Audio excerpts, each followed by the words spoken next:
Hi, it's Carol from Charity, and today we're going to talk about the 5 pillars to a successful nonprofit self-assessment. Major donors, the ones who want to invest significant amounts of money in your mission over multiple years, are looking for several indicators that your goals are sustainable before writing a check. If these elements aren't in place, they'll move on to other organizations and you'll continue to be passed over. Today I've outlined some critical elements for you and your board to assess. I've broken them into 5 different components. We're going to outline them now.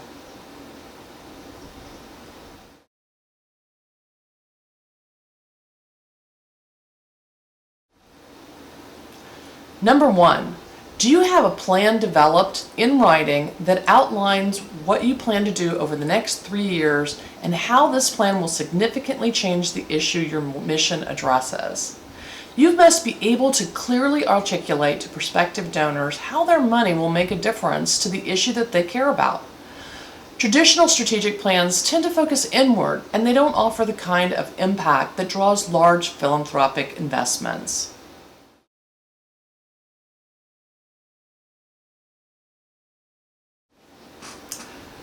Question number 2. Have you carefully determined what the plan will cost? This is where you need to think like a for-profit. If you're going to expand, what will that cost? Most nonprofits create their budget 1 year at a time, and they fail to look forward about what they need to raise to really make a change over several years. The creation of a multi-year pro forma is critical for potential investors to see that you're seeking enough money to be successful. Remember to include all those costs, even if those costs are currently offset by volunteers or in-kind donations. If you don't know the real cost of doing your work, investors are going to worry that your plan won't be sustainable.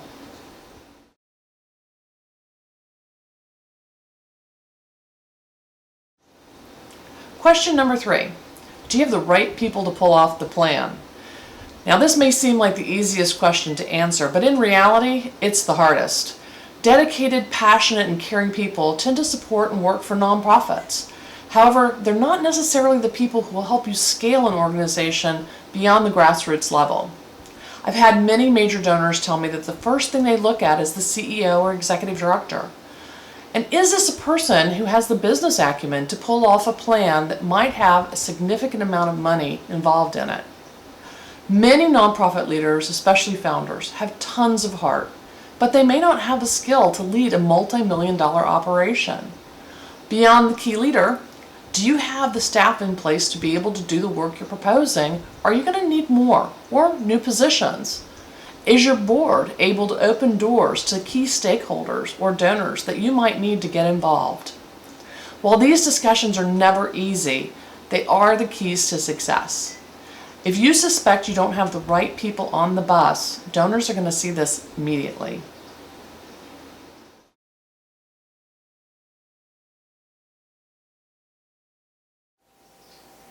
Question number 4.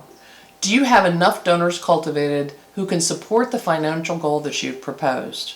Usually this is the one question that most nonprofits can quickly answer, and most often that answer is no. But how do you know how many donors that you need and at what levels? Well, it's really not difficult, and you can watch one of our videos on how to determine the number of prospects that you need at each giving level to reach your goal. The harder question is, where do I find the people who can give at these levels? For that, you may need to dig deeper into some prospect research. You may even need a Charity expert to help you identify prospects in your community and develop a plan to cultivate them.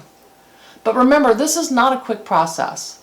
Cultivation of major gifts takes 12 to 18 months if done correctly.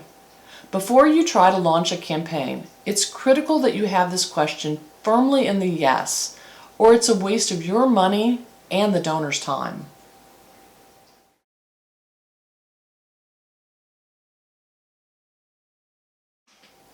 The final question, question number 5, is do you have any community champions?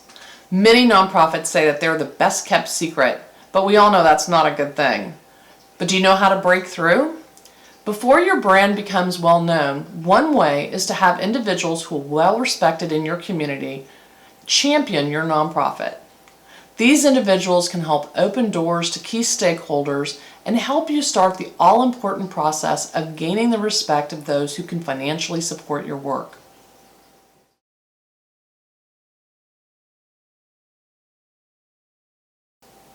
So what's next? I want you to email me and tell me your story. I'd love to know your experience addressing these issues. What are your biggest successes and frustrations? But whatever you do, don't spend tens of thousands of dollars on a feasibility study or development assessment until you take our assessment. Our quick 5-minute Ready to Grow assessment will help you determine what your nonprofit needs to work on to be ready for that major gift. So just go to our Ready to Grow assessment page and get started. We're looking forward to working with you to grow your mission.